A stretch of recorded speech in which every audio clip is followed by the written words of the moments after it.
Мин үҙемдең ҡарт олатайым менән ғорурланам, дип яҙа беҙгә Өфө ҡалаһында йәшәүсе Булат Мәжитов.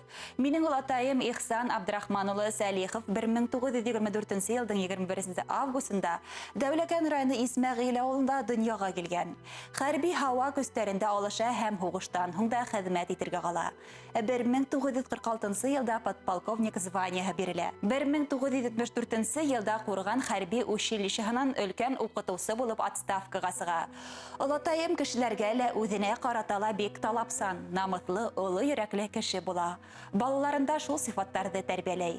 Ошондай олатайымдың йәне булыуы менән мин сикһеҙ ғорурланам һәм барлыҡ Бөйөк Ватан һуғышы ветерандарына рәхмәт әйтеп баш эйәм, ти Булат.